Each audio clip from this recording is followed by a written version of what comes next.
GLTV. GLTV, the place to be. GLTV, the sky's the limit. GLTV, my TV. Your TV, our TV. GLTV.com. GLTV.com. Follow us.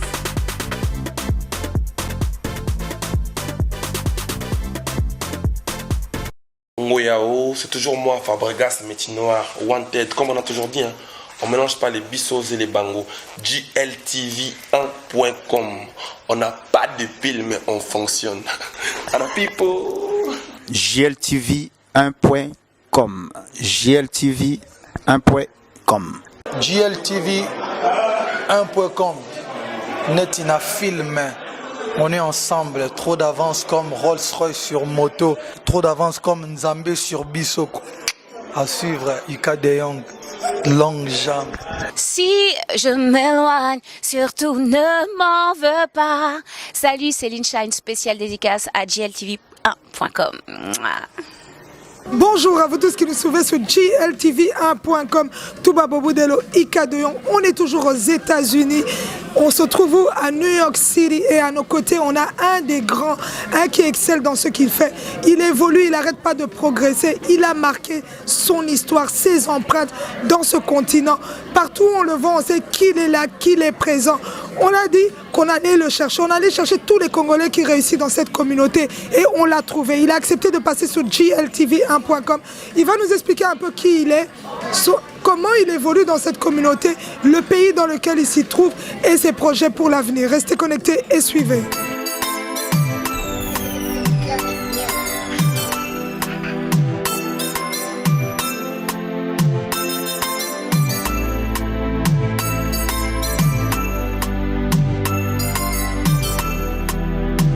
Vous voyez, on est en plein Times Square et on a à nos côtés le grand de chez grand, il s'appelle Gary Iwele. Il a excellé comme on le dit, il continue à exceller. Babina terrain Zandeye, Mata Kita, Mata gauche droite, Gary Iwele toujours. GI Bakolo State. GI, les gens ont besoin de savoir qui tu es. Pour toi, mais tu découvrir moi GI. C'est qui, c'est comment? Ah, c'est Nangai Ika De Jong. Vraiment, merci à nous aux 8 ans, vraiment. Tout l'année depuis l'Europe. Les lots pendant la United States of America. Awa Times Square, tala mokilinde ngezali. Awa nde lo barara. So za na TV nanda kunote goya. Pona ba miranda weza ba télévision quoi. Donc oye na yo la nino information CNL la nino fele. Alors en tout cas merci beaucoup, j'apprécie beaucoup énormément ton travail. Au salam sala kitoko GLTV vraiment longonia quoi. Tu essaies d'exceller vraiment à côté Yohana. Tu fais un très bon travail et puis tu essaies de te différencier un peu na ba ninga mususu mamunyo so ba sala. En tout cas, coup de chapeau. Je tenais personnellement, je suis l'un de tes fans. Na musala ozosala ezosalara ke famille ezokoma munene puis musala bozo sala wana nyonso ezaka pona matchaluku ma Congo. Je crois que nous on a commencé à faire ça depuis moi Bané Belé. Comme je disais ça tout à l'heure à un ami, quand on est venu ici vers la fin des années 90 et tout le monde a dit qu'il n'y avait rien absolument, les gens ne voyaient que le monde européen. Alors les États-Unis c'était un monde un peu oublié. Alors nous on a pensé à créer moi et pour parler du Congo. Alors on a créé, ça on était en école, on a créé une émission qui s'appelait Écho du Congo. Alors c'était une émission radio bien sûr, c'était entre étudiants et puis il y avait aussi quelques grands frères, donc Monsieur Gaston Dissassi, paix à son âme. Vraiment, on a créé cette émission là. On commençait à parler du Congo. C'était la seule émission francophone qui émettait depuis les États-Unis. Alors on a eu quand même l'occasion, il y a ma personnalité à mener dans la radio, notamment le feu président Laurent Désiré Kabila. Alors on a fait ça à Gary Iwele, c'est très difficile à décrire Gary Iwele. Et puis c'est très difficile pour moi de parler de moi-même. Mais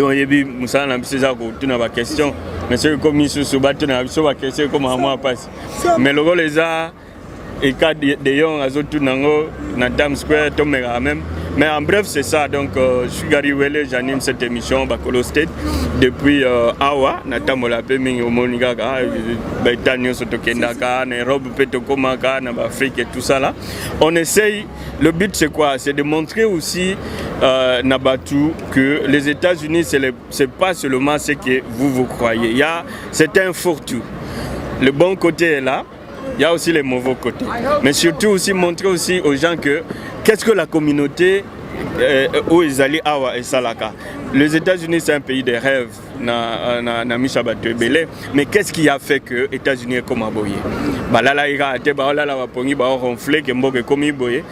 C'est ça que nous essayons de motiver les gens. Ils ont volé qui ont été battus. Alors, on essaie d'amener Baspé Belé dans et je suis content que nous étions les précurseurs, parce que les amis du côté de l'Europe, parce que les Europe, qui ne sont pas Longwe, qui n'ont Europe, au Salib émission, aux Zongi et tout ça. Alors, côté et puis les amis qui faisaient en Europe, ils avaient na sport, au Tigali na sport. Na musique, aux autres musique, émission musicale. Alors nous on a pensé à s'engager un peu du tout. Tu vois, parce que tu dois les reconnaître que musicien alors tu peux pas faire une émission entièrement musicale. Alors nous on a commencé, j'ai lancé cette idée-là à Rosala, l'émission qui englobe tous les aspects de la vie communautaire ici. Donc c'est pourquoi au moins que Banana, président Laurent Désiré Kabila, premier ministre, Banana Union, sur tous les gens, les politiciens qui arrivent, que ce soit de l'opposition, tout comme du pouvoir, de l'Egara Awa. Parce que bon, en fait, on a quand même moi accréditation aux opérations d'Ignissaro, moi réunion Minen et tout ça là. Célébrité, que ce soit Yamboka Oyo, que ce soit Yabiso et Afrique, Awa, ils passent toujours par cette émission. On a créé une émission découverte pour faire découvrir. Yo lelo oza na Times Square, mais bato belé ba na temps ya kokoma na Times Square. Il faut que ça bango Times Square ngo o ba yoka na sango za nini, Hollywood za nini. Alors qui a fait quoi les sites touristiques de l'axi bango mama me belé na mboka o yango na monaki ke émission ça a un peu cartonné dans le sens où on a. Mais nous essayons de voler dans ce sens-là, qu'est-ce que c'est les États-Unis, qu'est-ce que les gens font, surtout communauté Nabiso Basalaranini. Donc, nous avons lancé une émission, les Congolais qui ont réussi, les Congolais sont où, qu'est-ce qu'ils font? On fait des trucs avec les étudiants, avec les businessmen congolais, avec les sommités congolaises. Vous touchez à tout, en fait. On touche à presque à côté de donc, en grosso modo, c'est tout ce que je peux raconter un peu dans moi Msalango et puis na Oyobiso Tozali quoi. Bon, pendant le bas, il y a moi. Qui est Gary Wele. On sait qu'il y a des contraintes parce que Yomoro lobby que vous avez parmi les premiers qui ont signalé que Gary Wele est parmi les premiers qui ont lancé des émissions sur YouTube. Dans le salé Marana Hôtel, ils ont une émission, allez, ceux qui ont avion Ezali, on peut se mettre dans l'aéroport, à quitter dans la quitte. Mais bien, on ça vraiment une émission sur YouTube. Les lots YouTube, ils ont submergé. Dans tous les côtés, Babé, attends, tu as allé à la Moki, à cette émission sur YouTube. Gary Wele, tant qu'on se monte, bon, au fait, merci beaucoup pour Nailo Koana. Je pense que ma camarade Bazaï se va saluer l'émission Batina Gishasa. Alors, on était vraiment dans le bango humblement que j'étais le premier Congolais à chaque émission na YouTube. Alors, on a fait ça avec des amis qui étaient des Soudanais qui déjà commençaient à faire ça. Alors, on a pensé que Ezalaki Monde Asika, tu vois le social media. Ezalaki lo mo ya mo Asika ibana koya, on pouvait optimiser ça. Alors, pour en revenir à la question, je pense que les lots, c'est à la portée de tout le monde. Alors, Ezali, bien tu comme Ezamabe, bien en haut Ezali, les lots que mon réseau qui est à vitesse, les autres qui est trop speed. Alors, il ne faut pas que Ezala, au sali émission les lots, tu attends jusqu'à ce que comme on a Kishasa, Batala, Basala, Boye. Au moins, ça permet cette communication un peu plus vite dans cette autoroute qui est l'internet.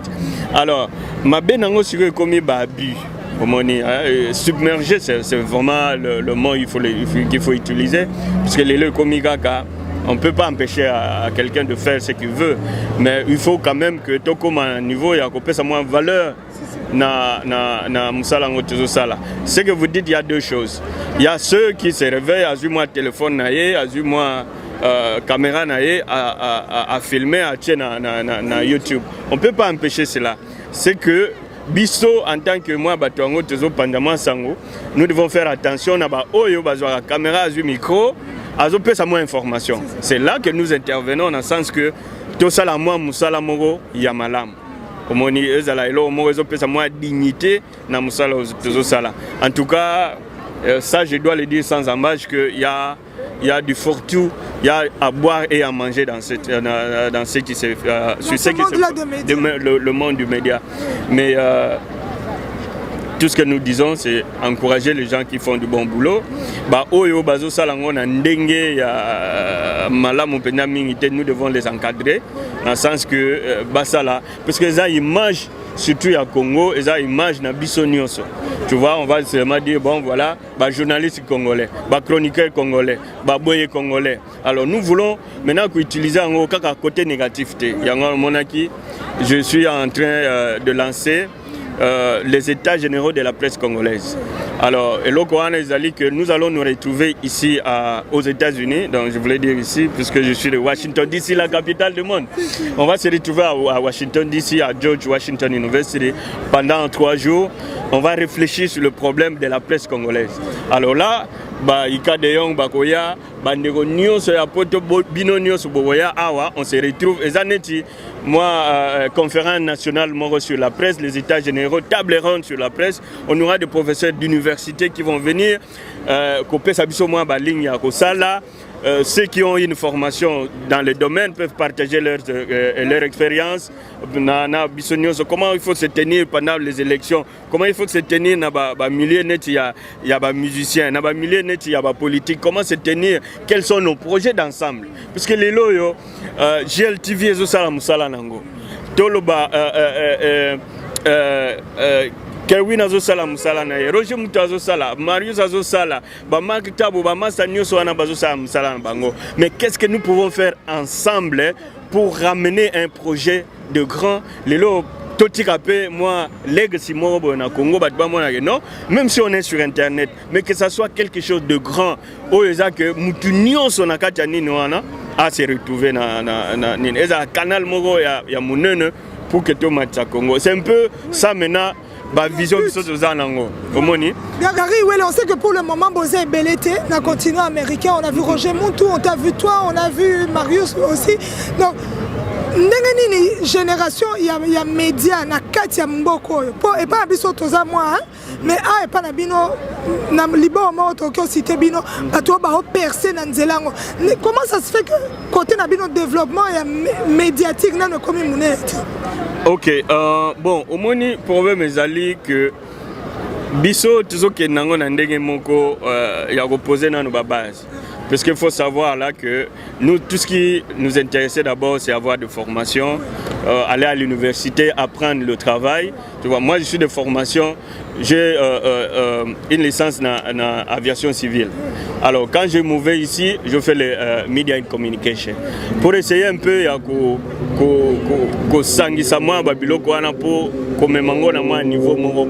il y a beaucoup de formations qui se donnent ici. Il y a beaucoup de choses qui se font. Alors, Bisso Sikoyo, on a essayé, il y a cadrer moi ma solo na Bisso na niveau on a communication. Il y a aussi d'autres aînés qui sont là, Abraham Lokabwanga et les autres amis qui sont en train d'évoluer dans les domaines. Mais développer dans le sens que Moutalaliga Lelo Alamuki a commis grand prêtre puisque Bisso Zaga grand prêtre. Ordination peut se éviter. Alors, dans le sens où on a, je pense qu'ici, et comme nous avons un niveau en AT, mais tout ce que nous voulons faire, c'est que montrer aux gens qu'on peut quand même donner une certaine dignité dans ce que nous faisons. Au moins, tout ça sous un niveau, il y a une émission T, bon, dans cette émission, on a 1 million de vues. Ça, on a fait ça fait 15-16 ans passés. Et les cas maintenant, il y a l'émission John Kerry par exemple. bon combien de Congolais ba otalango et ça combien de vues c'est ko biso toujours lingande c'est ko memango na moi sens wana ozomona ba place ba mabali moi ba dignitaire ya Congo moi ba excellence wana grise ya Congo bazali awa ba professeur d'université ba étudiant ba tande na ndenge to sangsa bango to pusango na niveau wana alors donc il faut to longwa na ndenge za que les logara il faut que presse botama. Il peut y avoir l'émergence, il y a Batumsou Zasikabazoya, mais c'est toujours mieux. Les lois au sali ba preuve na yo GLTV c'est bon. Au lieu na Mutumsou sa ya sika asala susu GLTV États-Unis, pourquoi ne pas resangana Ika de Young pour un comme dit ça. Et l'autre déjà bossale comme monene. Ozomona. Alors awande moi philosophie eza yango wana. Soko tali pe na suka nango peut-être on aura le temps ya osola. Eza ba projet toujours ça là. Nous lançons ba biloko belé maintenant en commun. Tu vois, essayer de comment converger ben fort na biso pour que donc prochainement on verra Roger Moutou, Gary Well et Marius ensemble. Oui, on le fait déjà. Donc il y a quelque chose de comme ça qu'on a déjà fait. Congo Force One, c'est quelque chose que nous faisons. On a eu quand même le temps, il y a ma personnalité politique, célébrité, star, NBA, Nini Boye. On les fait déjà. Et ça, c'est quoi? Que Togo même, au moins, il y a un problème. Le chroniqueur rebelle, c'est chroniqueur Kakaya musique. C'est quoi? Togoba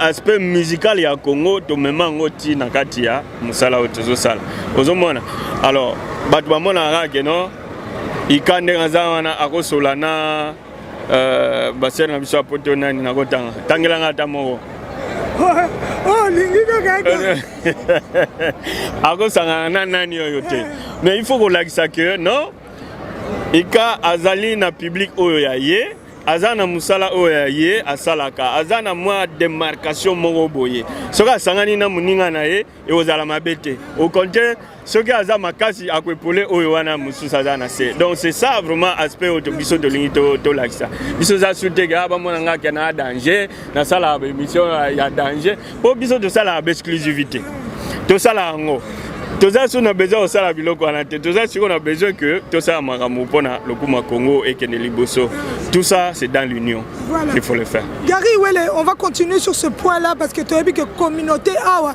nous on a traversé quelques jours une semaine ici toyaki na makasi Sandra Yangala Simba totamboli toti Washington DC et pas Amin Malouf Balobi Dada Amisi Bibish Umu na Cédric Makela tokutani pe na Lumpungu Rebecca babi oyanga tata mwasi tokutani na bango na bamboko yo mais elo moko to sentir Mimi Angela ni pa yamba ki biso bien na mboko mais elo moko tozo comprendre Gary José Dio de Boston pe basalam tozo comprendre elo mote Gary Well on a l'impression que baswahili bazana baswahili Bakongo bana Bakongo, Baluba bana Baluba, Bateke bana Bateke.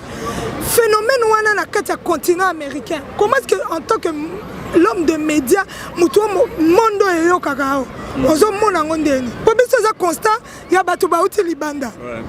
Non, tout à fait, Isa Elo Moro, c'est tout à fait ça. Je pense que ça moi syndrome Moro Boye, Ezali c'est la congolisation.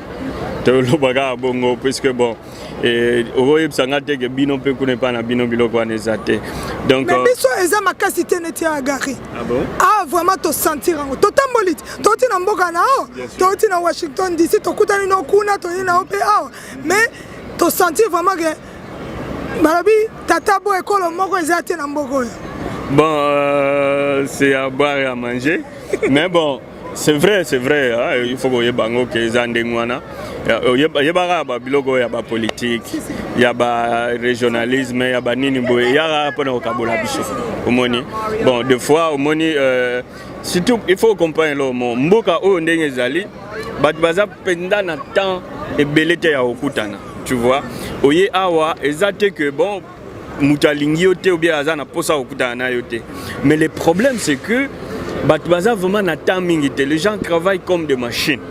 Les gens sont vraiment cadrés quoi. Donc focus na marambo sala.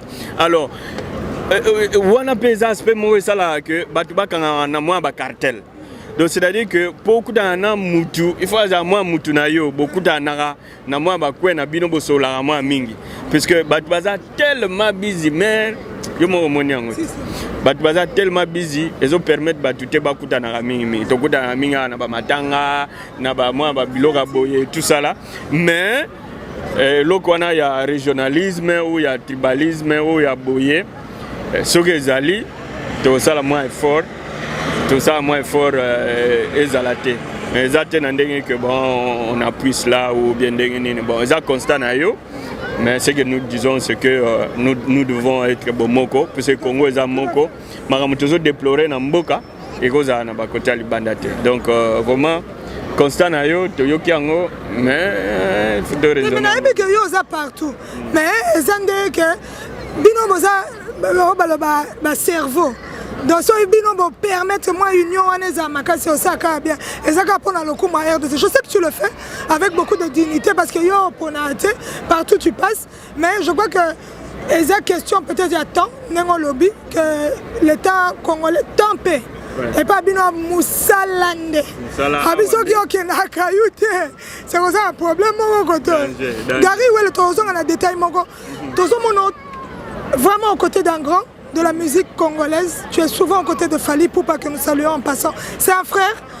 Tu as vu que c'est un frère pour toi aussi. En tout cas, tu es toujours là dans les grands événements. Tu as mon événement, une banque mondiale. Au Sali élément moko. Big shout out to you, bro. Pour aider le moga kilo. Pour qu'on compte à million il faut mettre à année. Mais il y a un côté pour ça proprement. Et tu accompagnes toujours l'artiste Fally Ipupa dans l'événement.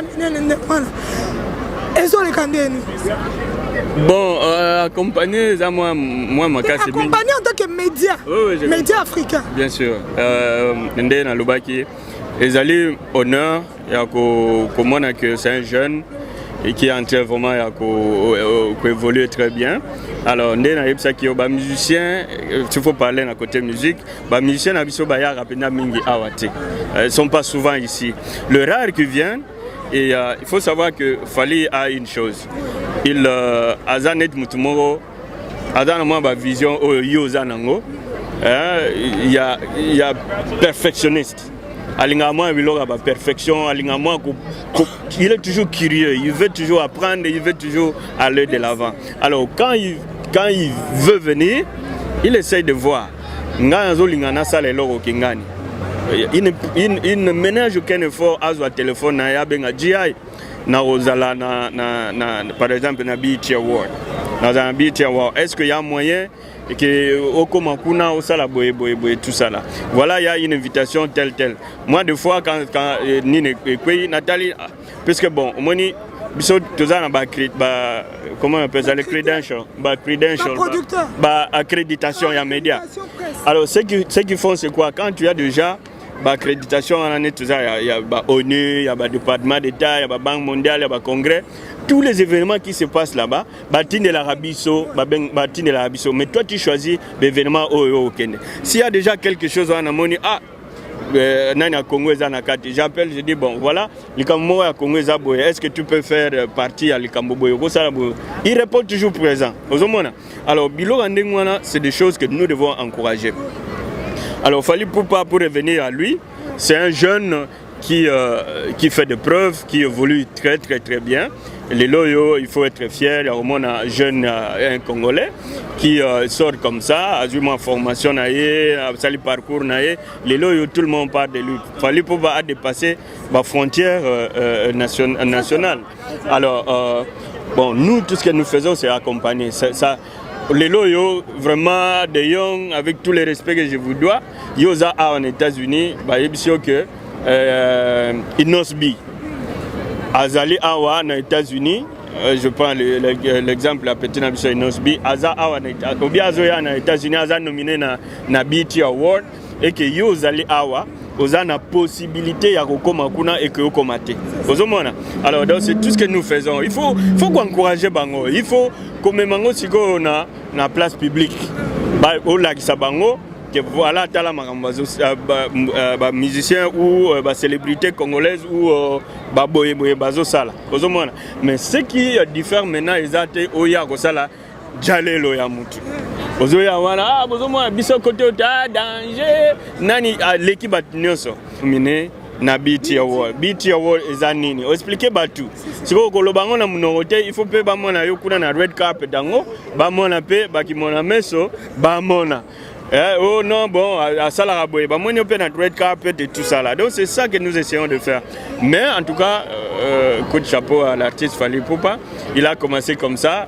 Il y a pas BET, il y a pas Nini, Lelo, bah nomination Zogoya. C'est le seul Congolais jusque-là, bah nomination. Nous avons vu dans Hollywood, c'était le vieux Chico Mawatu qui a donné vraiment au Banari Bamasolo et à niveau Awa, qui est nominé dans Hollywood. Mais aujourd'hui, Fally Ipupa n'a pas BET Award, c'est le premier Congolais. Et jusque-là, il n'y a que lui qui vient, qui revient. Là, on est dans la Banque mondiale. Yeb Sangha, c'est ben si Fally Ipupa.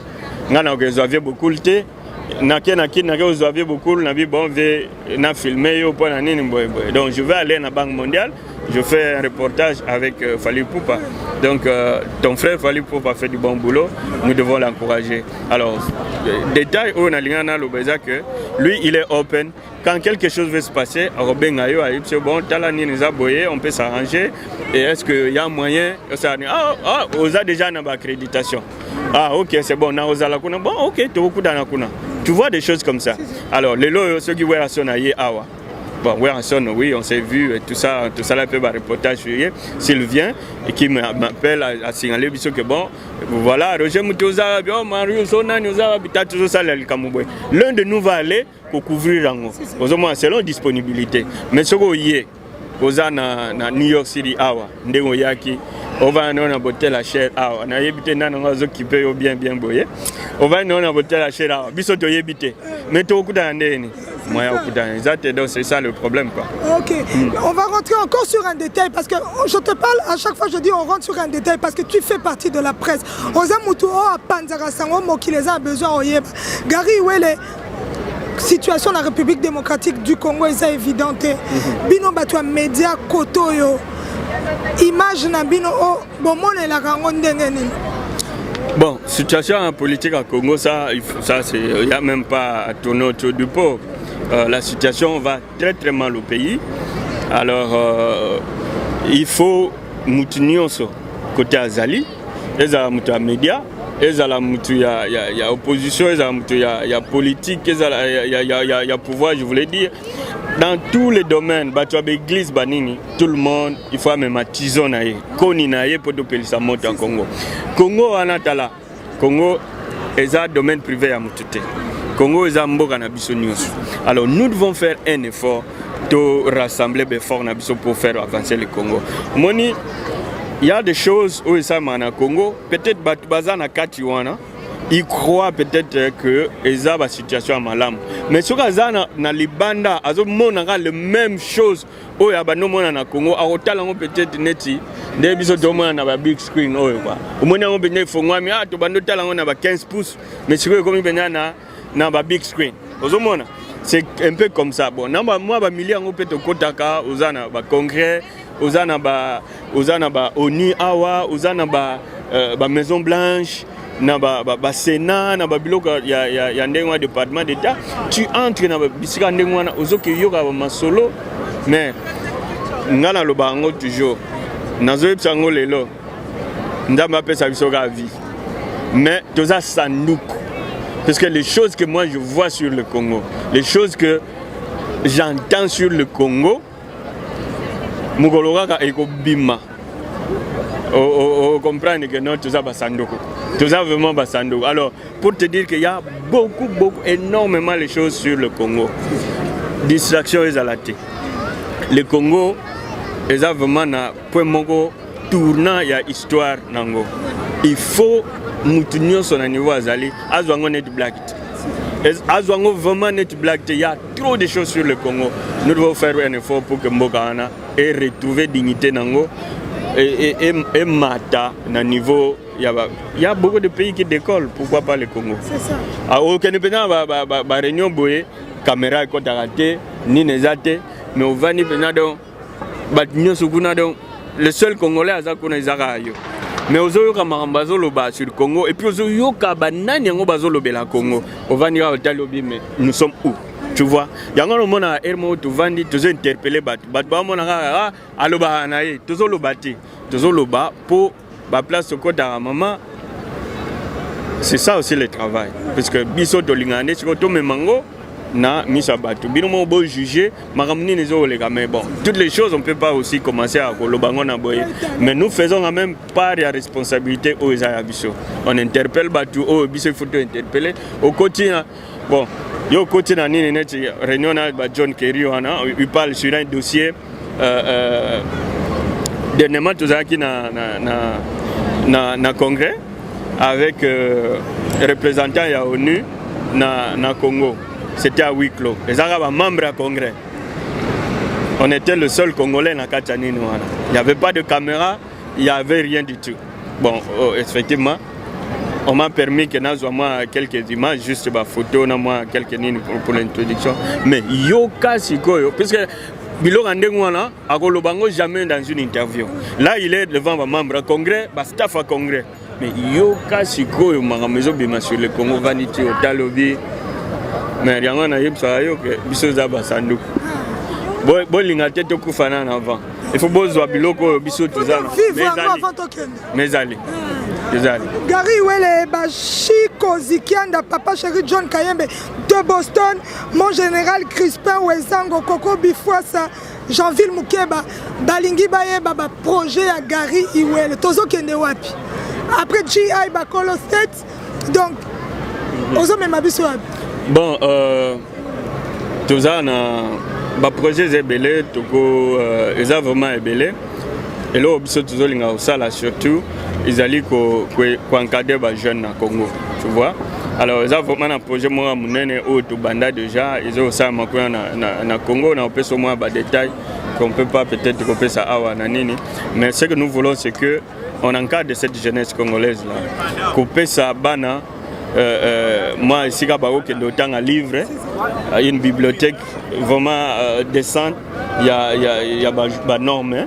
Tout le monde a une période d'examen d'État, même les sols, la lumière, il y a la c'est ça que nous voulons, c'est ça que nous sommes en train de faire.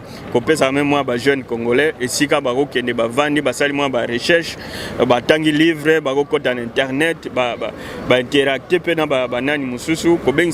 professeur Mususu ya Libanda, enseignement, encadrer un peu la jeunesse na côté kuna na kati wana pe aspect na bisha media penda eza toujours na kati et dans un centre mora munene que nous avons déjà commencé qui est en train d'évoluer et d'ici quelques jours tu vas entendre parler de ça donc toujours ça la ngokaka moi $10 ozo mona na passe ozo sa nini ole ya na ngape na roya na la na ba na ba maki awa nde ozo la na ba storia